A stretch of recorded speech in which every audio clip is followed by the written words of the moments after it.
buttons here because I think I've got everything set up. If not, it'll be on fire, and that's fine. Hello, everybody. It's currently not on fire. Welcome to Discussing Tabletop. Hello. It's actually nice outside today. Lucky you for nice. I'm feeling kind of like I was out a little bit, and it was like meltiness. It was like that huge humidity. It is 76 today.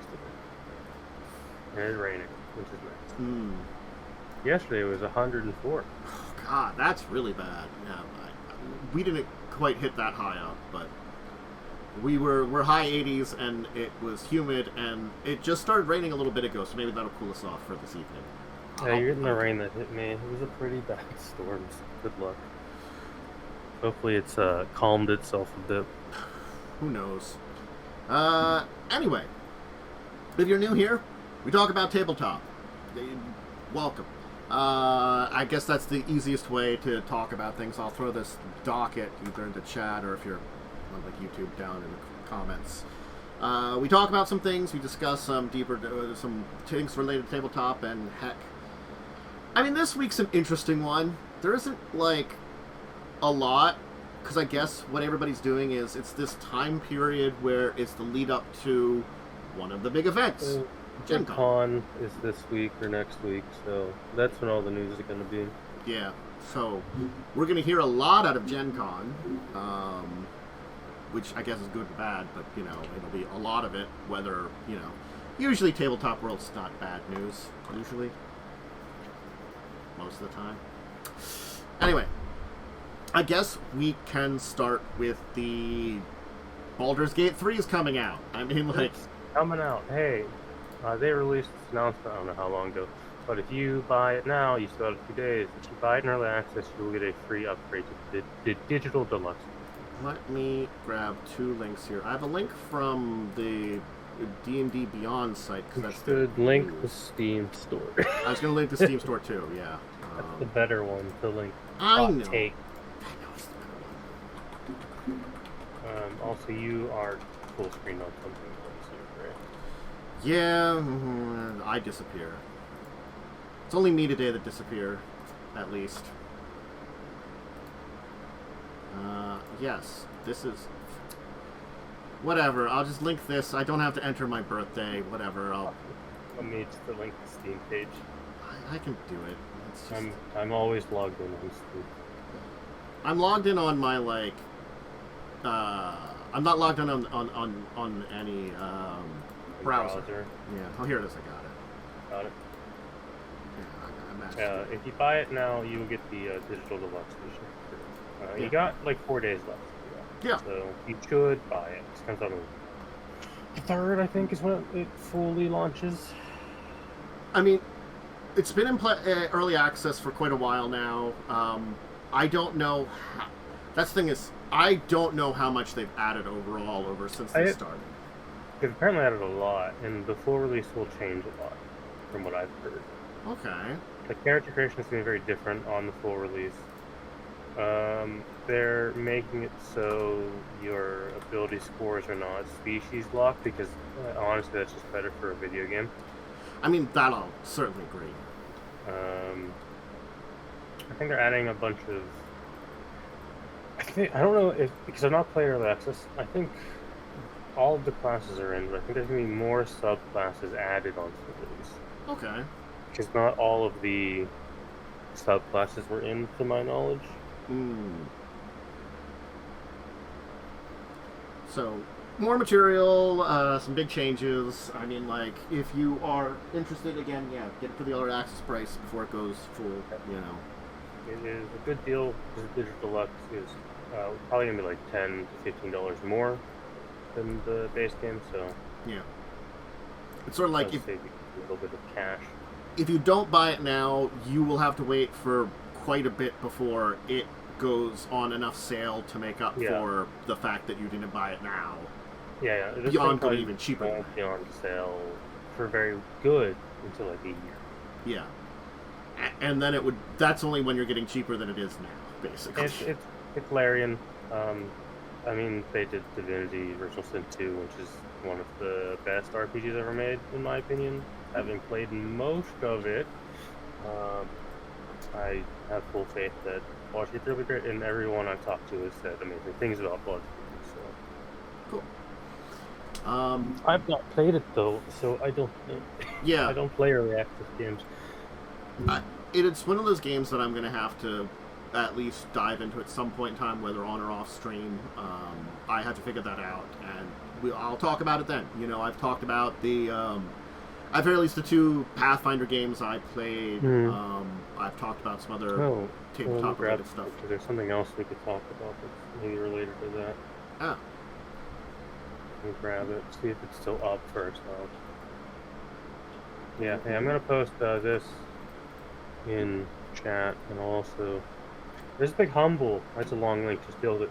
There's a big humble for all of the old Baldur's Gate stuff and Pathfinder's Wrath of the Righteous.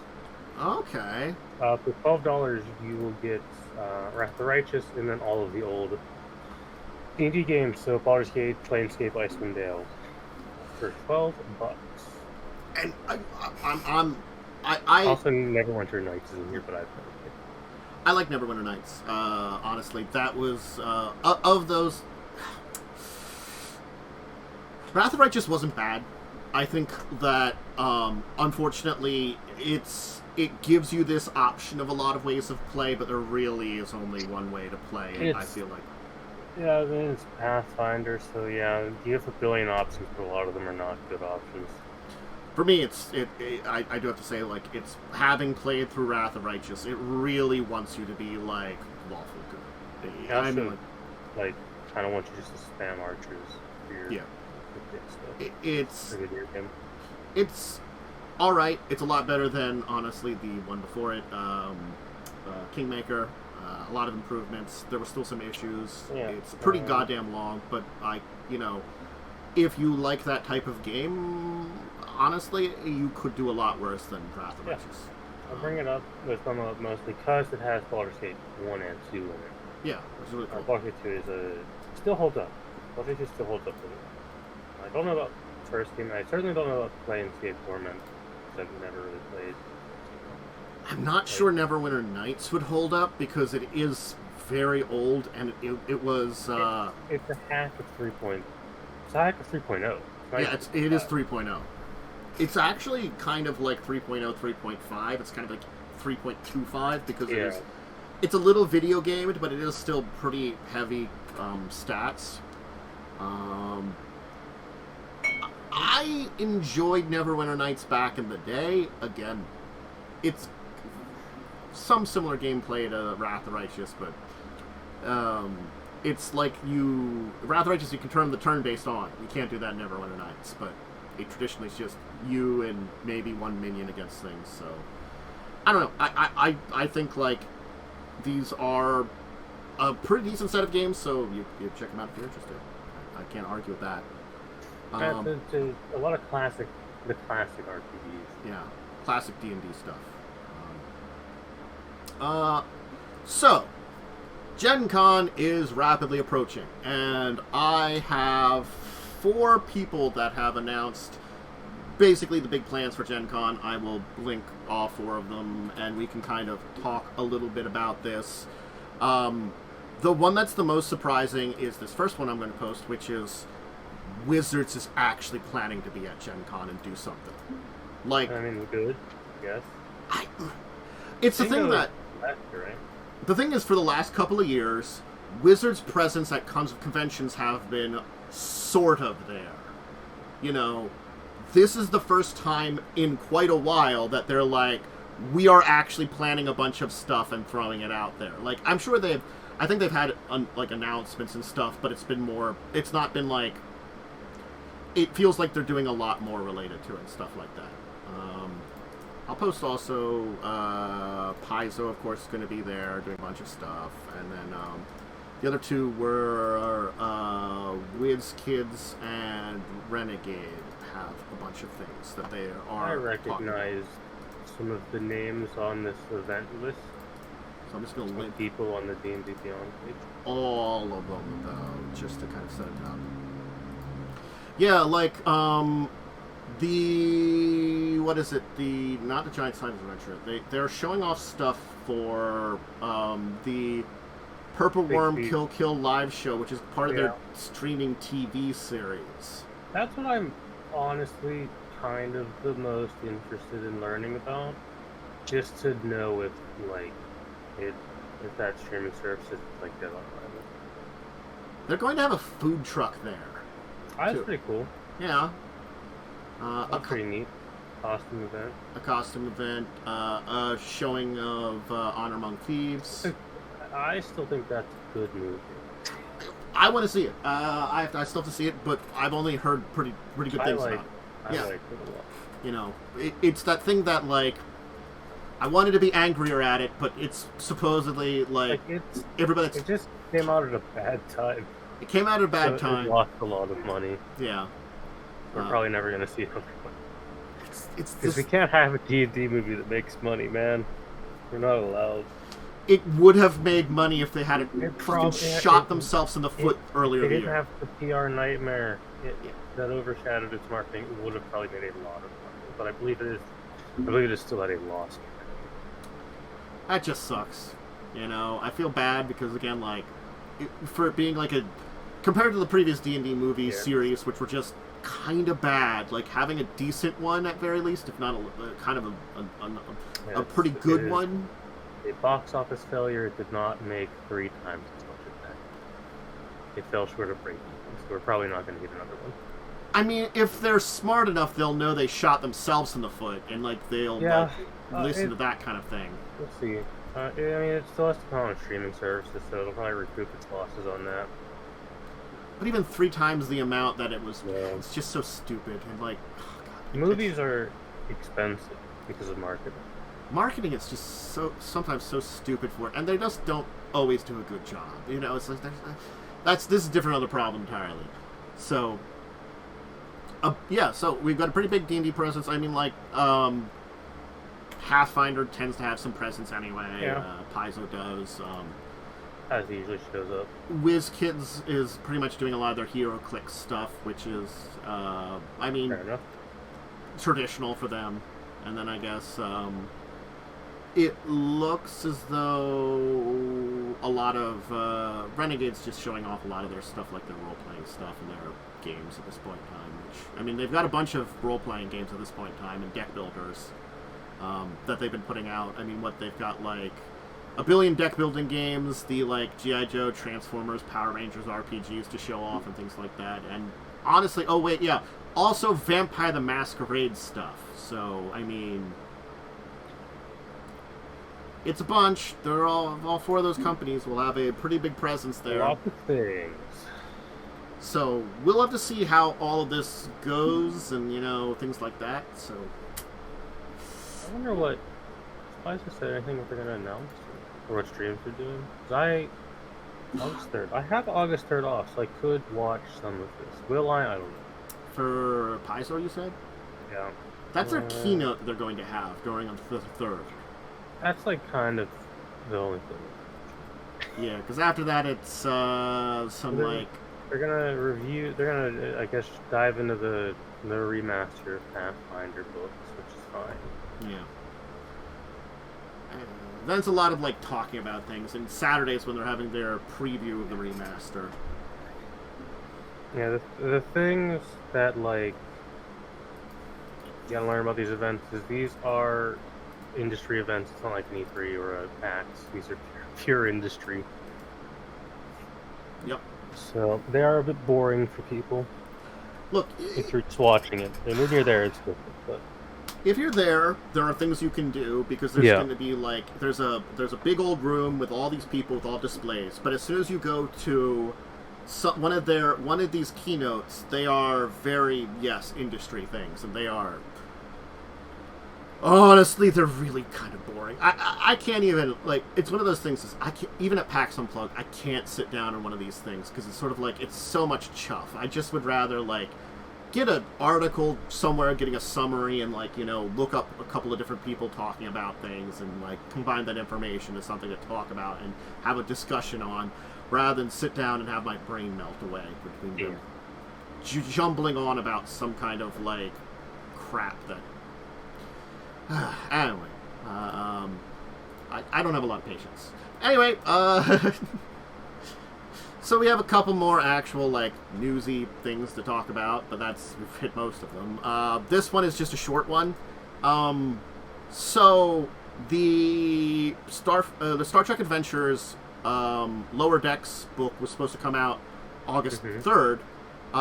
It's out now. They released it early. Oh, neat. I don't know what happened, but reading up on it, it seems as though there was an episode of Strange New Worlds that technically crossed over with Lower Decks. Interesting. Which I don't know how that would also work, because Lower Decks is more next-gen era, and Strange New Worlds is more original series era. Oh, I mean, it was time travel. They gotta put that in every series. They really do. Time travel is around all the fucking time. So, I'm curious as to what happened with that, but I guess it kind of, like, spurned it on to release it a week early. Yeah. So, that's it. It's just, they released the book a week early, so... We've talked about it, I think, a few times before, that, it's an interesting direction to go for Star Trek Adventures. I'm not against adding levity or something like that. There's some, like, to be fair, there are some Lower Decks, like, exclusive things that are now added, which is nice. Yeah. Like the dolphin people. Yeah, the dolphin people. Which are just dolphins. They're just dolphins, but, look, they made an in-joke in, like, one of those weird Star Trek books, an actual thing. Yeah. It's something I think got referenced from time to time, but they've actually done it finally, fully. Mm-hmm.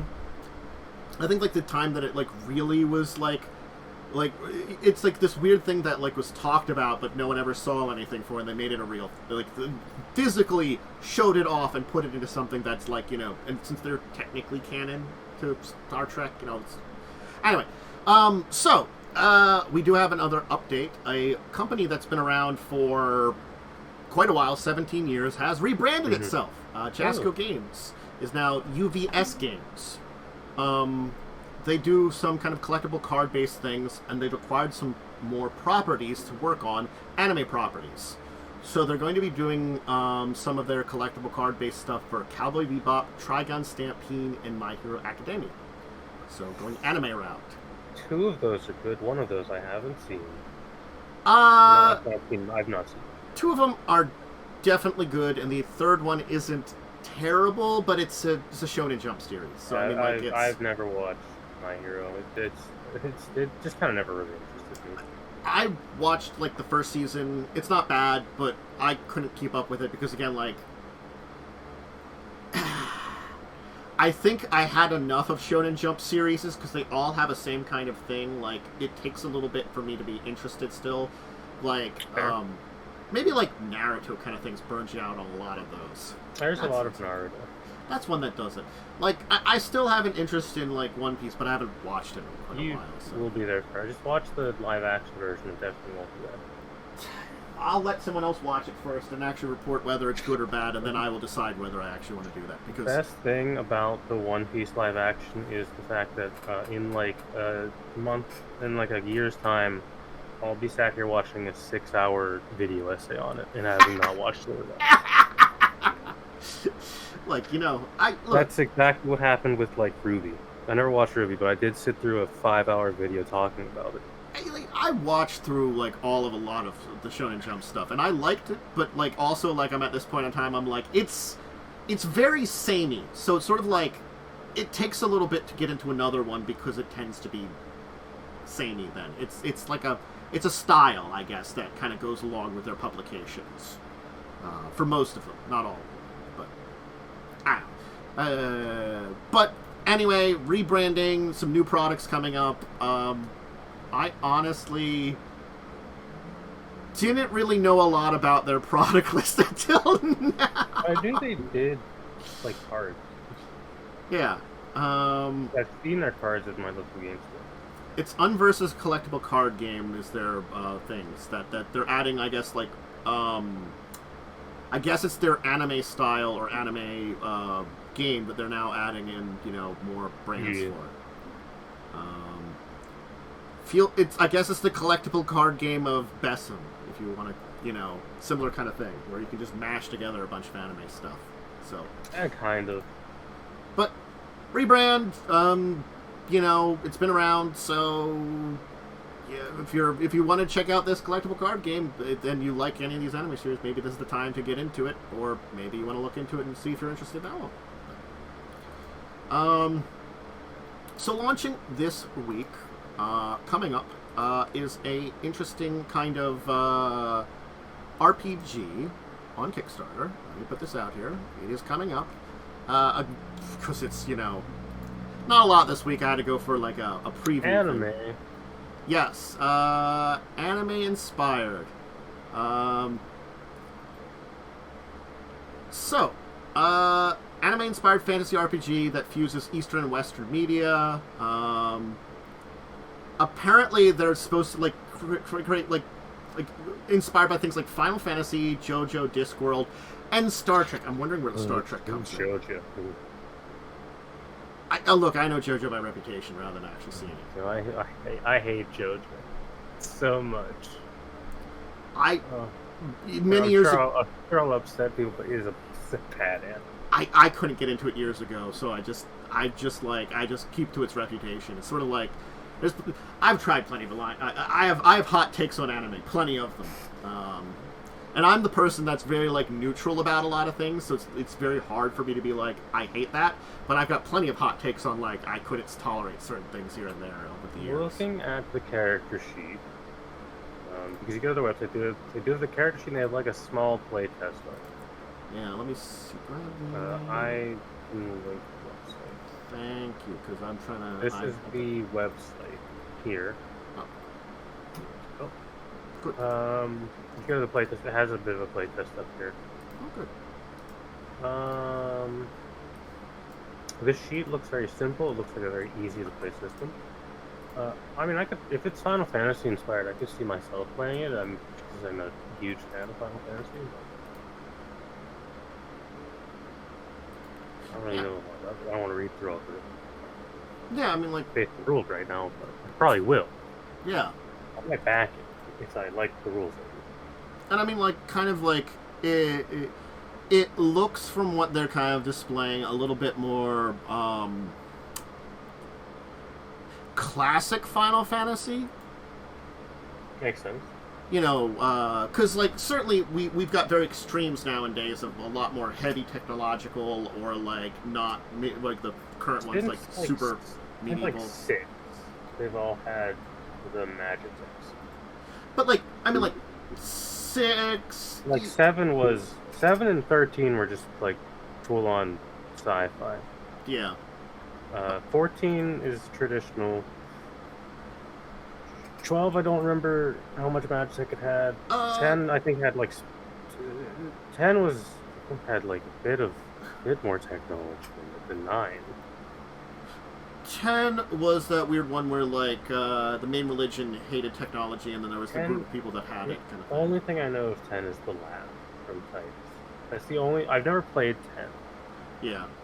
It's one that's on my list, but I have never gotten around. I would recommend 10. The last scene actually is a good emotional scene that everybody memes because it is he's doing a bad laugh on purpose at that scene. Yeah, I know the context. Yeah. I've never. 10 had a lot of issues. Yeah. 10 and 10-2 did have a lot of issues, but I did find them fun. 15 has a car in it. Yeah, 15's very car technology. Four hot boys in a car. That's half a video game. Like the style I see from stuff like this makes me feel more maybe 9, 12, 6 kind of in that area. Just something more fantasy. Yeah. Which is a majority of them. But you do have those outliers that are very much a sci-fi game or a modern game. I don't mind a little bit of steampunk, a little mixing of science and or a little bit of technology and fantasy. But there's extremes where they go very far. And then I think there's I guess 16 is the other extreme where it's just pure fantasy. 16 is incredibly fantasy. Yeah. I think it might be the most fantasy. I guess at least in recent years, because they've all. Because I've not played it. I don't know if he has any magic technique. I gotta be honest, I don't think other than this might be you might be correct because I don't think any of them otherwise. You think of one, you go to a flying super technology place with giant death robots in one. In 3, you go to the moon, I think. Yeah, you do. You go to the moon, where it's like a group of like it's like a spaceship or like something. space humans came in and like crash landed on the moon, and some of them went like and like they sent someone while the rest of them were in like suspended animation to the planet's surface. I guess 2 you might have a little bit, but also in 2 you technically go to hell. But you know you do go to hell in the second one. And then there's the look. There's ones where it's like the tree monster. Final Fantasy has stupid plots. 14, one of the areas in Endwalker just has modern cars in it on the street. Yeah, and most of them have airships. They all have airships to some degree. It's just I don't think the new one has airships. I don't mind airships though. I got to be honest. That was kind of like it feels a little bit more like airships are still fantasy. Yeah, but I think that like steampunk fantasy exists. You know, that kind of thing. That's Final Fantasy VI, where it's got that like kind of little steampunk. Yeah. The best Final Fantasy. It really is one, if not the best. You know, one of the best. One of them. Yeah. It's best for me, but I can certainly see arguments for a couple others from other people. I constantly switch between 6 and 12. 12 has very good plot. Very 12 has a really good story and a really good characters. But I've never played 7 Lightning. That's one of the 3 I've never played. 7, I definitely say I'm waiting for the full fucking remake story to be up. I would like to do the remake story in full because honestly, I'm interested to see all the changes. I played through 7. You know, I think one of the ones I didn't play. I didn't play through 13, and I didn't play through 8.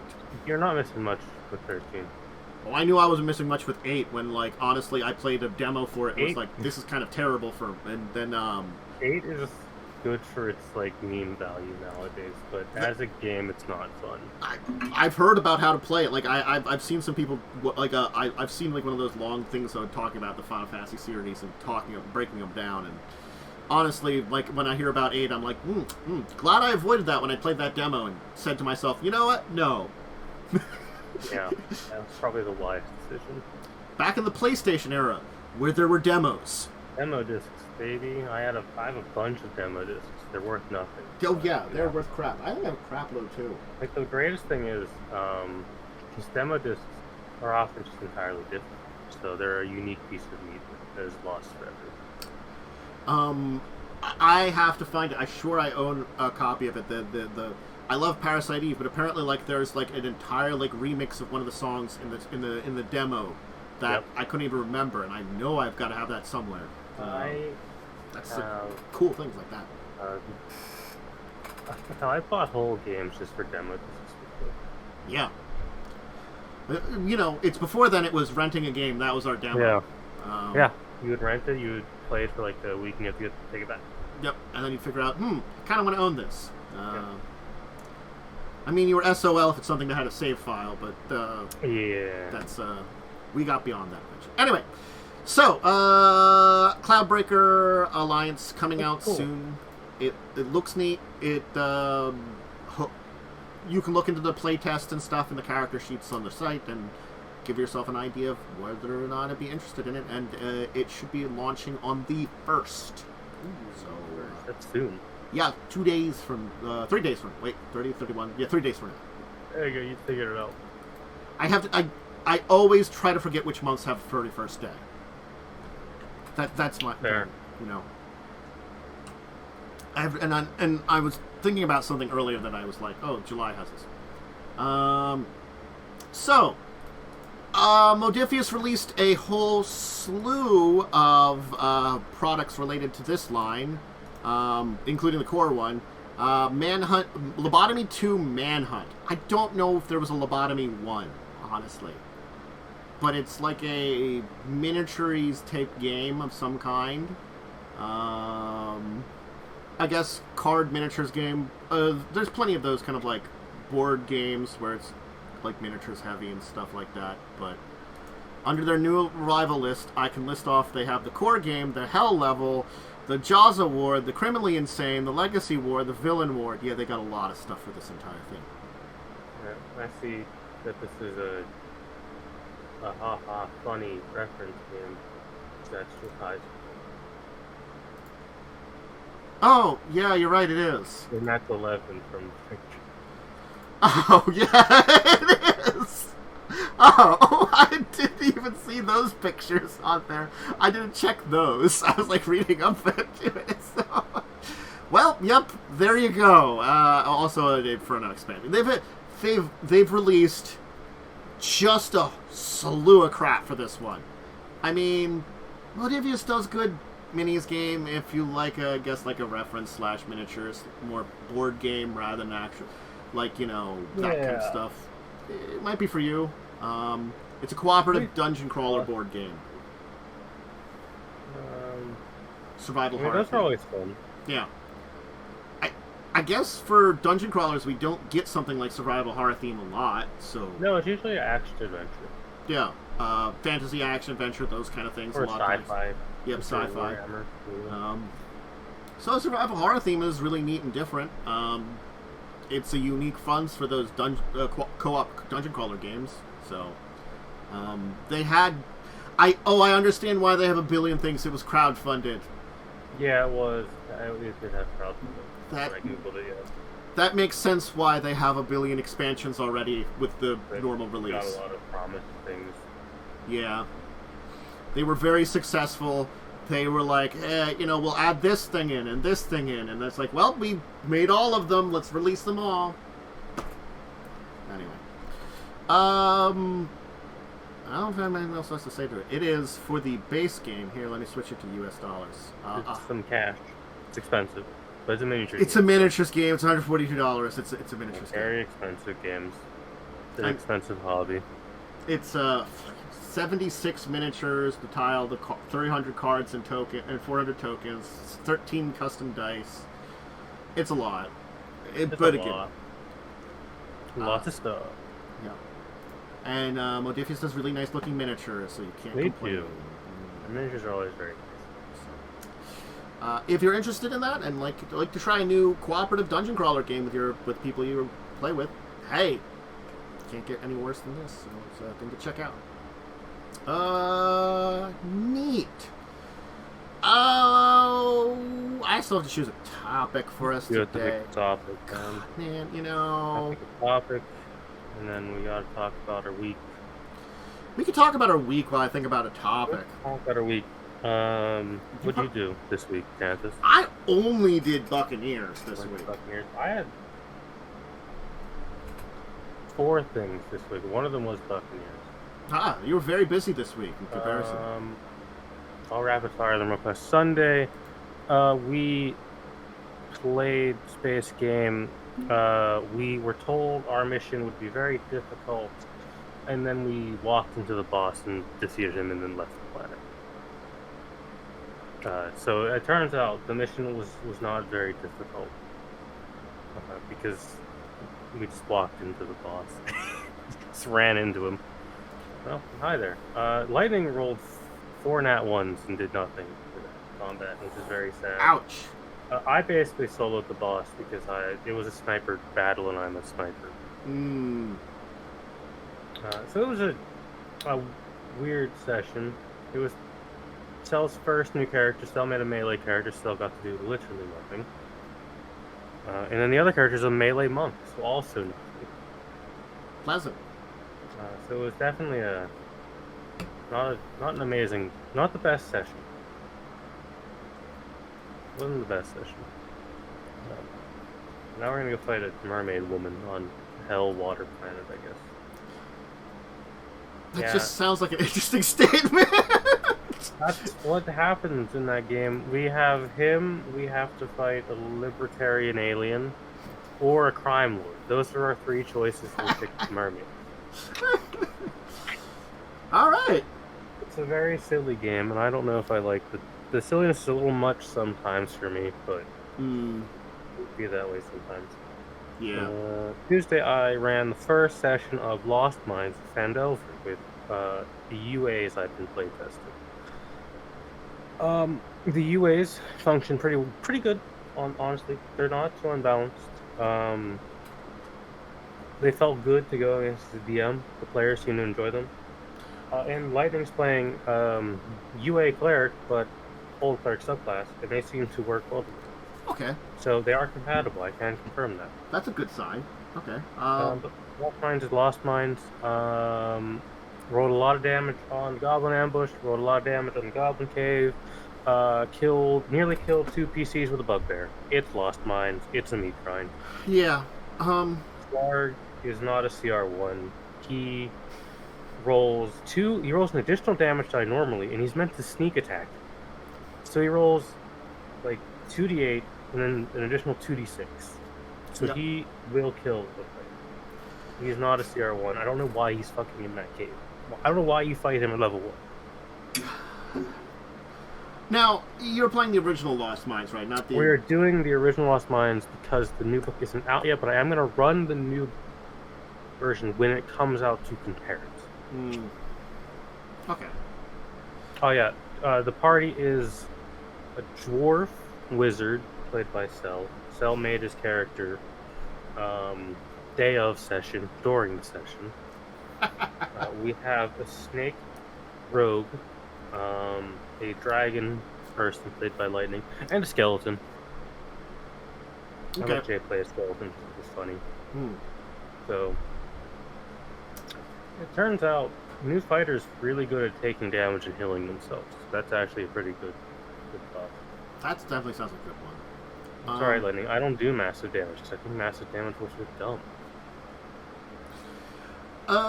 We did have Wednesday with Buccaneers, where you went on a story adventure, going into Dream Realm, and met the Dream Badgers and Dream Beavers, and avoided the Dream Rats. The Dream Rats and the Dream Dragon. Mm-hmm.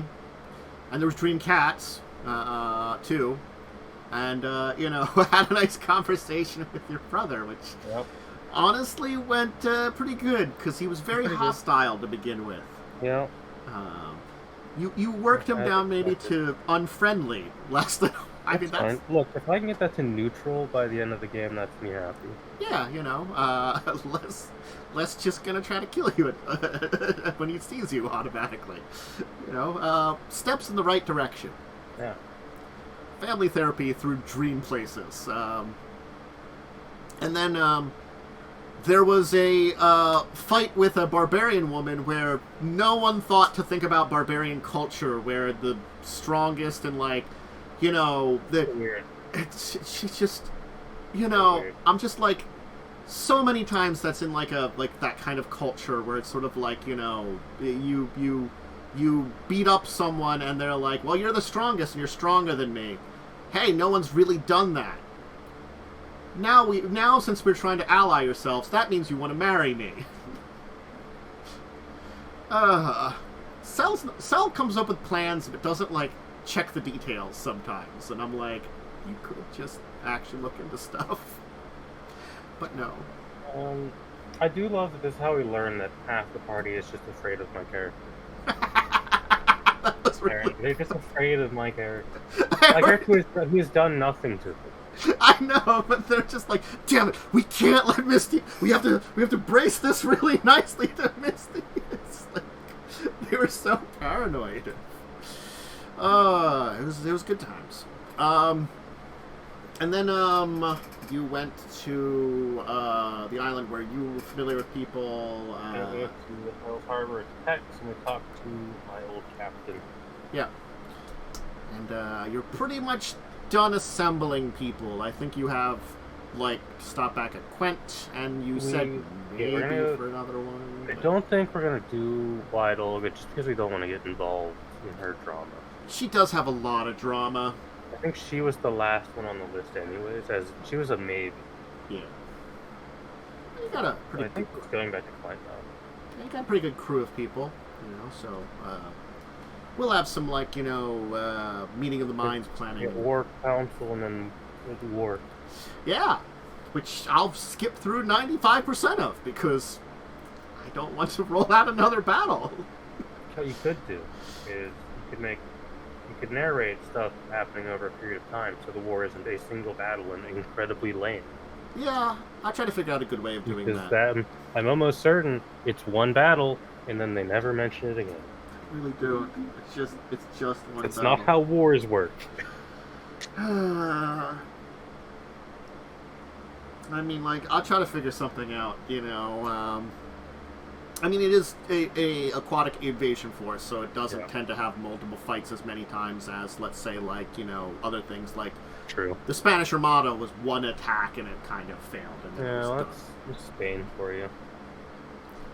I mean, wasn't like storms and like, you know, poorly planned ships or something. I did, you know. I'm not, that's a self question. I'm not too knowledgeable of that period of history. I think it was heavy laden ships with weapons versus tiny maneuverable ships plus storm equaled sinking a lot of the ships, as I recall. It'd be that way. Well, Buccaneers, you know, got through a nice chunk of stuff and had story stuff. Wow. What was the rest of your week then, since you had a little bit more? I had my game on Thursday. I ran my game where they're kind of hunting cultists. They went to Spooky Forest, went to Spooky Ghost Town. It is the forest. They went to the forest where we learned Badger doesn't believe in ghosts. So that's where they're currently. They're in that forest currently. They went to the shrine there, and they're hunting cultists in that forest. It was meant to be a short session because I wasn't feeling great. But they decided to use Zone of Truth, and all of them ended up in the Zone of Truth radius, and all of them failed to save. So chaos ensued because no one could lie to each other at that point. So I think the group needs therapy now, because a lot of things kind of came out about how they feel about each other. I think. So I think they need a therapy session. And I pulled a fast one and. Just plane shifted a party from a different game into this game because it's related to what's happening. So they got to interact with people from modern day Earth because they're also hunting the same cultists. And we established at the end of that game we could plane shift, so of course I'm going to use those characters. Well, adventure. Sounds like insanity. You did barely interact with them, mostly because I was dying from a heat stroke. It has been pretty awful. I cannot argue with that. Next session will probably have more interactions with at least 2 of them. So, I do have a good topic that I think you are a very good person to have on for this. Shit. Worm might be, but I'm not as familiar with it. And it's we've talked homebrewing before. But one thing we haven't talked about is game mechanics or content and homebrewing that, you know, because you've worked on developing like things like classes and characters. And, I have. Ancestries. I think I just made a new version of Warlock. So yeah, so you have worked on that kind of thing, and I'm going to ask. The question comes down to you have experience with that. Yeah. What kind of experience is it for anybody to get into? For anyone to get into? It definitely takes a lot of research into what you're... So, like, for example, because we are working on a new version of Warlock, because neither of us are satisfied with base 5e Warlock or new Warlock. Neither of us are satisfied with it. So we went through a couple of steps. We had to determine what kind of caster we wanted, how much like 3.5's Warlock we wanted it to be, how much like 5e's Warlock we wanted it to be. Then we had to make an entirely new type of caster for 5e. We had to make a 3/4 caster for 5th edition, which doesn't exist in 5th edition. So we had to look at half caster and full caster, figure out an in-between, and then we could start working on the class. So just to get the framework for the class, it was an hour or 2 of research into existing mechanics. Jeez. It was a lot of work. And then we have to play test it and figure that out. We're still in play testing. The witch class we made for 5e has gone through extensive play testing. I think in most games that Lightning and I run, someone has played it one time. So that class had a lot of play testing over like a year and a half of existence. It's definitely a tall order, but it's an experiment I think is good because it helps you learn how the core of a system functions and how it was designed to function. I think that's the thing that I have to say is, like, a class feels like one of the hardest things to work on, no matter what system you're talking about. Because, like Lightning says, we did like 4 hours of work. It's maybe at best 30% done. The only thing I can say about that for commenting on your work on there is I also really liked 4th edition Warlock, actually. Yeah, we're gonna look at 4th edition Warlock and see if there's anything there we want to take inspiration from. There were some interesting ideas in that, certainly, but again, like, it felt very much like 3rd edition Warlock, because I played both of them. But, like, it was 4th edition, so it's a very different kind of system. It has a more tactical system. Yeah. So, take or leave it on that kind of side of things, but at least it felt the same way. So I can understand wanting to, like, take something like the Warlock and honestly make it feel more like what an actual Warlock was when it was first introduced. Yeah, because neither of us are satisfied, and I think we're going to be making changes to Monk at some point as well, because, again, neither of us are satisfied with Monk either. I can see that, and you now have influence from 2 different versions of Monk to kind of develop a new one, too. 2 different versions to look at and compare. There's a couple of changes I would make with both, but overall, I think Monk is almost, like, good. Just needs a little bit more of a push. The biggest push being, I think the first thing we're doing is switching it to a D10 instead of a D8. To see how that plays out, see if that's broken or not.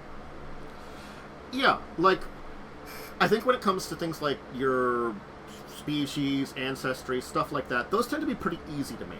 You know, a lot of times they're a couple of abilities, you know, some stat changes if that's part of their entire, if you're part of the system. Species, I think, are, I think species are, barring items, the easiest thing to homebrew, because you have an existing list of species in front of you, so you can pull from inspiration from that, and then it's just figuring out wording of abilities, like what do you want this creature to do. Like for my rabbit people, I had an inspiration idea in mind. It was the Viera from Final Fantasy. I wanted it to be more magical, so I made 2 versions, a fighter version and a mage version, put abilities to that, and that took me like a day. Yeah. Now it's also been extensively playtested. And that's the thing is, like, again, you playtested a lot, and there is certainly, like, I think that's one of those things that Pathfinder First Edition showed. There is power creep between different races, you know. They had their advanced race guy, which had the racial points, you know, kind of representing how powerful things were. And there were, like... That's the system Lightning and I tend to use, is the racial point system for making species. Because 5e still has it. It's just unspoken. See, that's an interesting thing to think about, which I didn't even think about. That 5e still has that in its core. Like, it still technically has the core of race points, but it's unspoken and the number isn't listed. Like, I think it would be more difficult to make something for like Pathfinder 2nd Edition, but for 2nd Edition it would be a lot harder. There's so much more went into 2nd Edition's character creation than for like 5e or 1e. It's much more complex, but at there's that weird thing about Pathfinder 2nd Edition. It's a lot more complex when it comes to when you're actually looking at stuff, but when it comes to building the character, it's actually simpler than original Pathfinder. It's like this weird juxtaposition, because like, I'm choosing from all these different things. So yeah, I feel like building on that on anything is the same kind of difficulty though. Like the ancestry class, they have the same kind of problems. A lot of equipment in there too. But Pathfinder 2nd Edition sounds difficult. There's more working parts to each part of a character in Pathfinder 2nd Edition than there are in Pathfinder 1st Edition or 5th Edition D. Yeah. It's become more complex for like, so like, your race, species, ancestry, all those kind of things. It varies for the system for that one. Classes are always going to be the same kind of difficulty, I feel like, no matter what system you're talking about. Classes are always going to be the hardest thing to make, and because you have to decide, you have to make something that's going to be fun for a long period of time. Yeah. Items are very easy. Items are like one and done. Yeah. Balance-wise, you don't know what level they should be given at. Yeah. But that's like the main concern is like, what level do I give these boots to the party? They're like half of the Skulker feat. And then you can figure out, well, it's probably like a level 7 item. right? 'Cause Yeah. it does mean you are hidden if you make a ranged attack. Well, sneaking, which is pretty strong, but it's not the rest of the Skulker feat, which just makes it weak. Yeah. So, it's items are like the easiest thing that you can always come up with something new from, I think.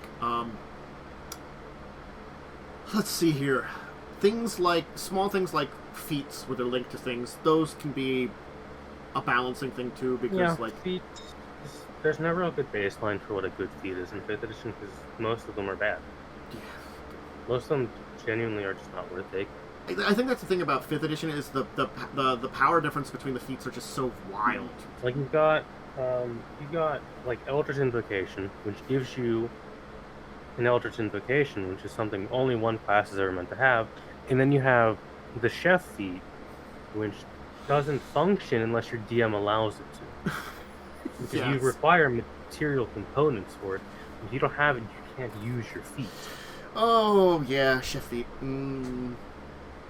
Yeah, no, I feel as though, like, when we look at feats or similar kind of abilities to that, you know, it works the same for, like, subclasses, feats, where you're trying to compare it and you're building, like, archetypes for Pathfinder, even feats for Pathfinder, either of them, you know, they are just sometimes hard to figure out and balance so much, because there's so wild differences between them. It's the same for, like, I gotta be honest, every version of Pathfinder too. It's sort of like, you've got things that are like, oh, that's really cool, that's not helpful. And then there's like, oh, that's really powerful. Yeah. And you can both take them at level 1. Yeah, there's a lot of bad feats in Pathfinder. I'd say there's a lot more, like, bad feats than there are good feats in Pathfinder. I think too we cut out some of that chuff, but still, like, figuring out where a feat for anything would fit, that's kind of still a question. Honestly, like, there's too much. There's a lot of complexity in that. A lot of feat bloat, in Pathfinder. It still is. So.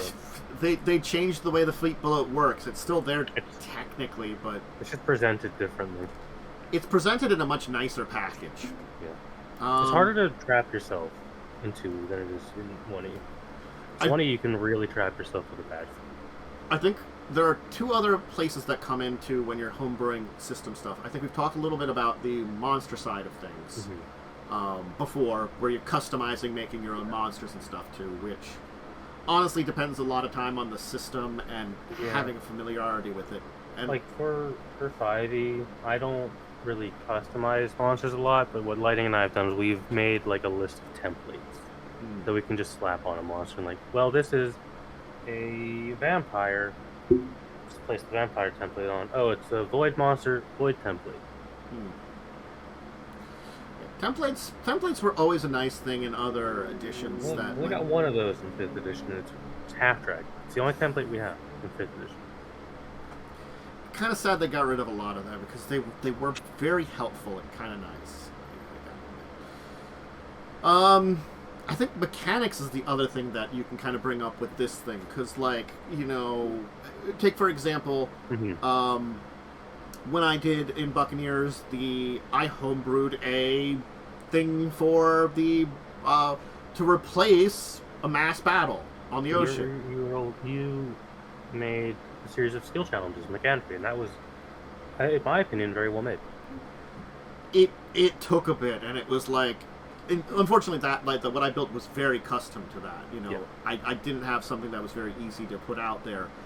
But then again, like, I think, customizing a set of rules, a skill challenge, a mechanic, a way of doing things for a situation, that's a lot easier than just coming up with, like, a new...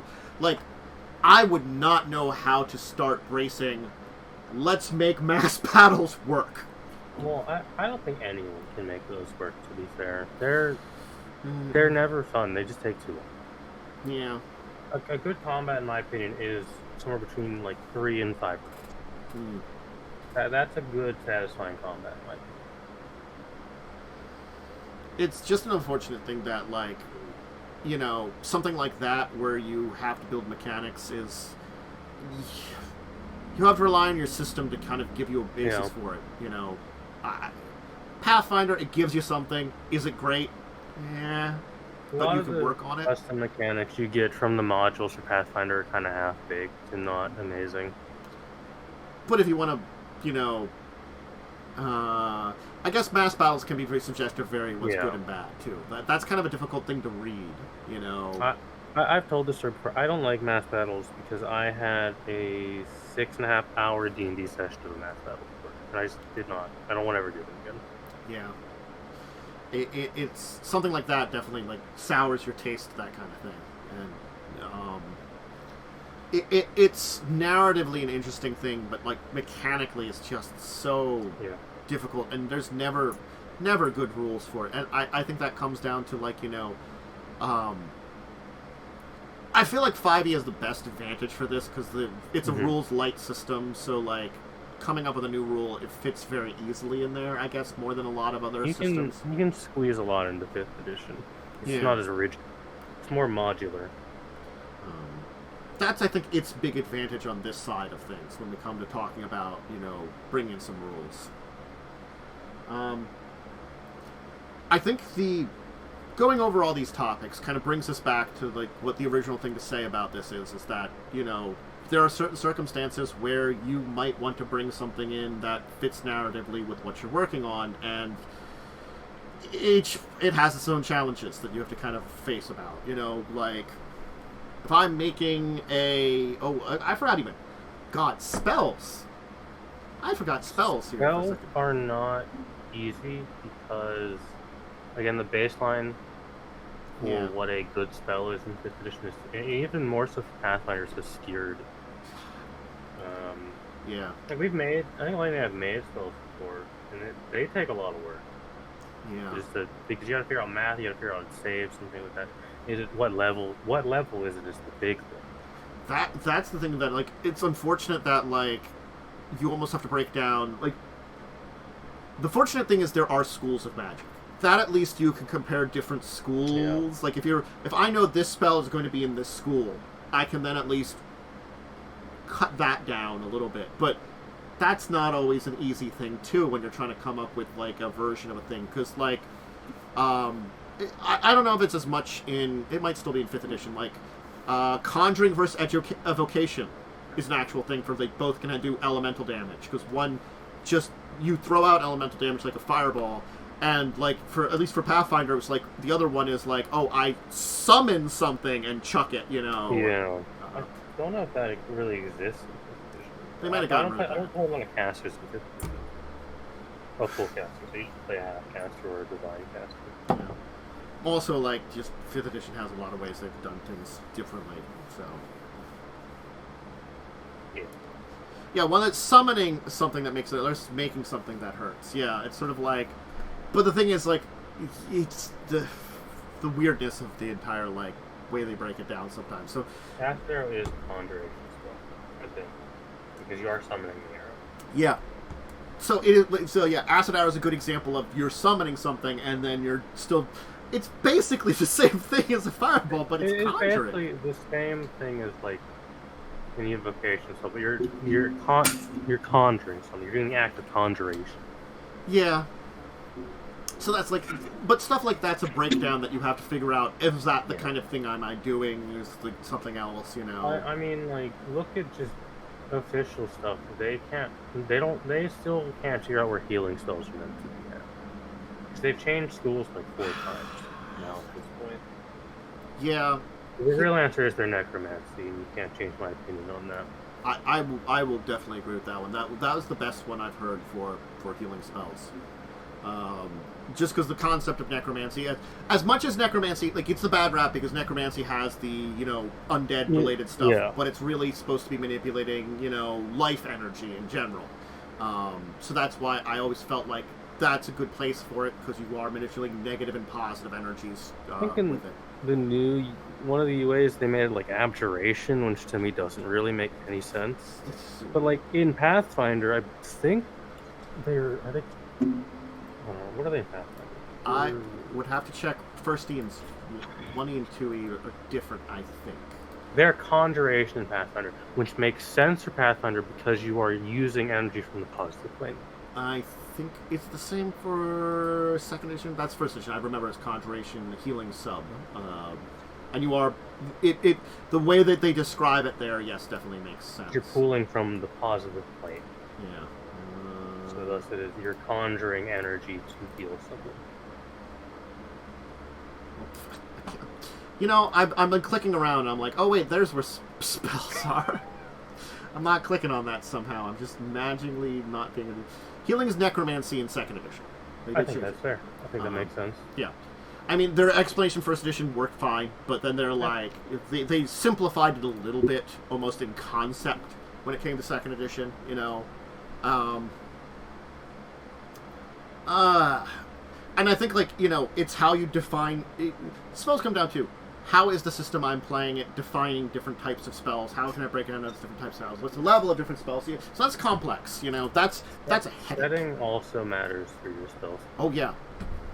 It's like we said with Wania's setting of Valerian, it was Conjuration, because you're pulling from a plane to heal someone. Yeah. Or, you know, it makes sense the way they define it, but they define it in that way to make it make sense. And, like, I'm sorry sometimes that they... What's it, abjuration for healing now they're talking about? Abjuration is, I think, I don't know if it's still, but one of the UAs, Cure Wounds was abjuration. Why? Did they give an explanation? No, they didn't really give an explanation. See, I guess because abjuration is like defensive spells, so you're mending. So I don't know. Like I always saw abjuration as defensive, but also force energy manipulation to create like shields and barriers and stuff like that. You know, it was. You could make an argument that healing is transmutation. Yeah, I could see that. You are changing the state of something. Yeah, I could see that. You know. I think that might be. I think Lightning is right because Druid can cast abjurations, and almost that might be why it's abjuration. That might legitimately be why they tagged it as abjuration, so Druids can do it in loyalty. That's just a terrible reason. Which is a kind of a meh workaround, but I can see the logic there. Again, like. It's just that I feel sometimes that it's this unfortunate thing that I like, to a degree, the things that they're doing for the new stuff for 2024 D&D to a degree, but also sometimes I feel like they're just half-assing some things. It's a mixed bag for me. I like most of the class stuff. I don't really like a lot of the spells and some of the core actions you can take now. So there's certainly stuff I genuinely disagree with. I mean, Lightning and I disagreed enough with Warlock to make our own. And I think that's what it comes down to, is that we're talking about the difficulty, the challenges of homebrewing a lot of this mechanical stuff, but I think it comes down to what do you actually need? What is it that you require? Like, you know, editing little monsters here and there, that's an easy thing, you know. Coming up with a magic item, that's an easy thing. When you start looking at a species, a class, a feat, a spell, why do you need that? Yeah. You know, am I building something bigger with the other homebrew topics we talked about, like homebrewing your own world and stuff like that? You know, then maybe coming up with some stuff that makes your world feel unique, you know. That's where we get your ancestry, species, races from there, but that's, as we said, easier. Why would a class be different in this? Why would this feat be here? Why would that spell be needed there? Like, the homebrew of a lot of classes in Lightning Night Share setting is homebrewed as well. Our bards are not traditional bards. Our bards are just almost a type of sorcerer. They don't really play music, so we've homebrewed their origins enough, but they're different. That's as simple as homebrewing can be. It's just changing the flavor of something. You know, as Lightning said too, like the thing of like, why does it need to be abjuration spells? You could just change it that it's abjuration spells and healing spells. Well, then you get to the point of what is defined as a healing spell, because healing spell isn't a tag in the game. You would have to add what you'd have to do is you have to add a healing tag, which is something they had in Pathfinder and 3.5, but Wizards doesn't want to start using tags again because it's word for it. Yeah. They want to keep that's why you would have to make an additional tag for Cure Wounds, Necromancy, Healing. That's how it would have to be laid out in the core rulebook, because you have to have it Lighting, I had this conversation last night. When you're changing rules like this, if you're making like monk, and you just have monk is a short rest class, if you just say, well, they get their stuff back on a short rest, then by rules they don't get their stuff back on a long rest when they sleep. So they have to sleep and then take a short rest immediately after. So you have to be very clear in rules with this. That makes sense. It's things that it's dumb, but this is how rule manuals have to be written. Yeah, I understand. It's like there's just such challenges because it's the layers of a lot of stuff, I guess, too. When you're starting up with very deeper rules, you know. When you start like actually cutting into 5th edition and start utilizing these core rules to make something entirely new, you genuinely learn a lot why it's written the way it is. And this probably works for any system. We've been talking about like D&D Pathfinder stuff, but like if you're coming up with, let's say, like a new supernatural creature for World of Darkness, the same way, that'd be pretty difficult, honestly, because there's a basis for World of Darkness stuff, but you'd have to figure out like what the hell's my supernatural ability. There's like it's a comparison to all the others that have things, but you could do it. There's this basis for stuff there that's not difficult. You just have to break down how that works, how it power creeps and stuff. Other systems have other things for that. You could come up with new meta types for Shadowrun, new different things in other places. A new species to play in Star Trek Adventures. Yeah.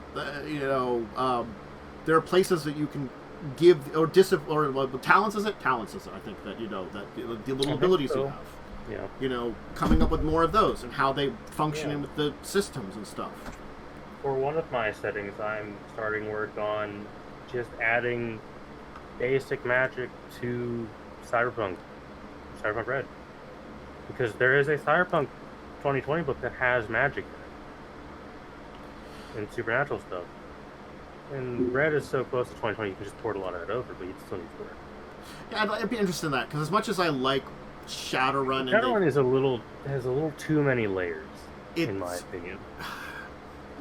It's sort of like they did need to be simplified in a way, but like that's the problem I have with 6th edition, kind of like, because like I've heard people play it, I've read through it now, they cut too much out. They as much like 5e simplifying D&D was easy because it was a relatively easy system. A complex system, when you cut it too much, it's just too much. Yeah. It needs something in between.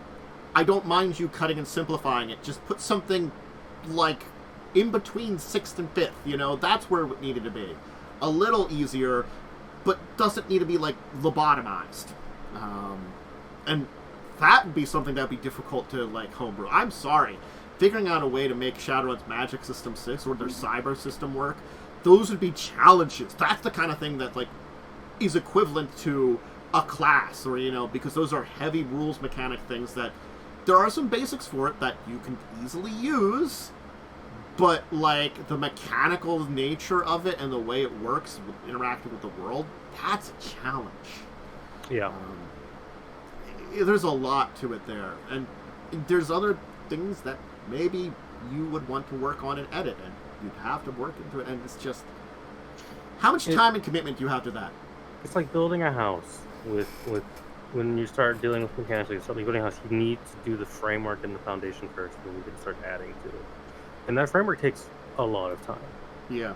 But in the end, you have to make the decision: is it worth it to make this, or is it worth it to just continue as empty? Yeah.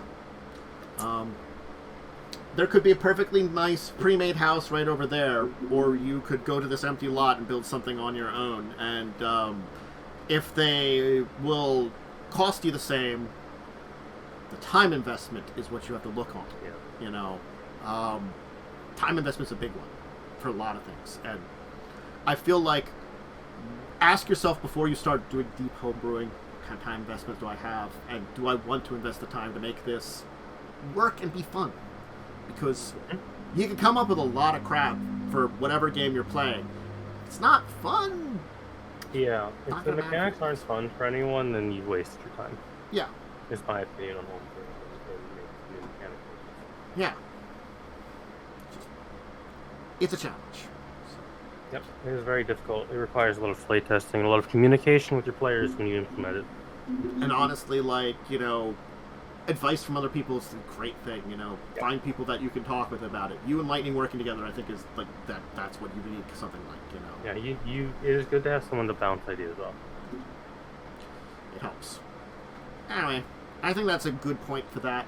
That's the, I guess, the final nail in the homebrew kind of trilogy. The homebrew saga. Yeah, the homebrew saga. The last of the homebrew topics I had, until we come up with an interesting new take on it. There's like a new one that comes up somewhere. Like, I don't know. Somewhere along the line I might come up with an idea for it. It becomes a topic. That happens occasionally. Until that day. Anyway. True. We talked about our week in gaming, so I think that's it for today. Is it? Yeah. Everything. It was a quiet week today. We had some interesting things to talk about, but they're mostly Gen Cons coming up. There'll be a lot next week. Yeah. It won't be everything, because I feel like we'll get about half of Gen Con next week, and then the other half the week after that. So it's going to be most likely a couple busy weeks, and then maybe quiet after that. We'll see. Anyway, I hope all of you out there have a great rest of your Saturday. Thank you very much for joining me today, Momo. Of course. No problem. Anything you got to shout out? Not currently. I'm in the perpetual state of debating if I want to start streaming again, because I've installed OBS. I'm like, man, do I want to press these buttons or not? There was a period of time I was a lot more like that. Like, it's like that for for a while I wasn't doing a lot of gaming streams because that's what the feeling was. Sort of like I kept with the tabletop stuff because I was already running that, and then it was like anything else. It's sort of like, should I just go put the button? What would I do? It's a question sometimes. It's like getting started. Anyway, I'll be back Monday. I'm going to play Fallout 4. I like it a lot. Good game. I fuck around in that game so much, It's like the best way to play that game, to ignore the story. I have pretty much explored the northern part of the map mostly, so I was just finishing off some places that were holes in it, and then I was, I guess going to explore some of other areas of the map. And my plan is to basically explore everything around Diamond City. Yeah, just don't enter Diamond City. Don't ever trigger the Piper cutscene.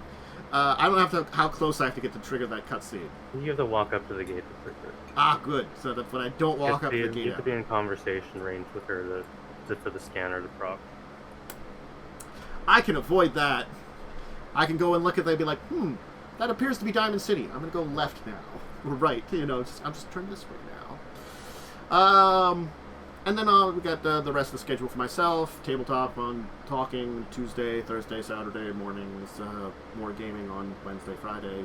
Discussing Tabletop next week. Hopefully joining you there. And then Buccaneers should be on Wednesday. We're moving on and about finishing up.